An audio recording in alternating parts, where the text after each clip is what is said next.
তো গাইস অবশেষে আজ স্কুল থেকে আমাদের খাতা দিয়ে দেওয়া হলো। সত্যি ভাই খাতার পেয়ে এত আনন্দ হচ্ছে সেটা বলে বোঝাতে পারবো না। নতুন সরকারের নতুন খাতা, জাস্ট একবার ইমাজিন করে দেখো আগের খাতাগুলো কেমন ছিল। আগের খাতাগুলো নীল কালারের ছিল আর এখন সেই খাতাগুলো অরেঞ্জ কালারের হয়ে গেছে। আগের খাতাগুলোর পেছনে মমতা দিদির ফটো ছিল, কিন্তু এখন সেই ফটোটা চেঞ্জ করে শুভেন্দু অধিকারীর ফটো দিয়ে দিয়েছে। সত্যি ভাই খাতা পেয়েছি একটা বিরাট ব্যাপার, খুব আনন্দ মজা করছি খাতাগুলো পেয়ে। কিন্তু মজা করার সাথে সাথে একটু কষ্টও লাগছে, কারণ আগের যে খাতাগুলো লিখেছি সত্যি ভাই অনেক মিস করবো সেই খাতাগুলোকে। আজ স্কুল থেকে আমাদের 5টা করে খাতা দেওয়া হয়েছে, ভাবলে অবাক লাগছে।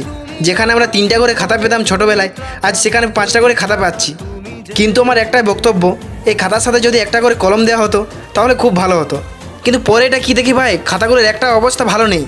খাতার পাতাগুলো পরের পর খুলে পড়ে যাচ্ছে।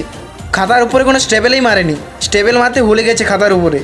তোমরা অনেকে তো খাতা পেয়েছো, তোমাদের খাতাগুলোর অবস্থা কেমন একটু কমেন্ট বক্সে জানিয়ে যাও তো। আমাদের খাতাগুলোর অবস্থা তো দেখতেই পাচ্ছ, খুব ভালো, খুব সুন্দর, অসাধারণ, যেটা বলে বোঝাতে পারবো না তোমাদের। জাস্ট কমেন্ট বক্সে জানিয়ে যাও তোমাদের খাতাগুলো কীরকম, ঠিক কি আমাদের মতো নেই।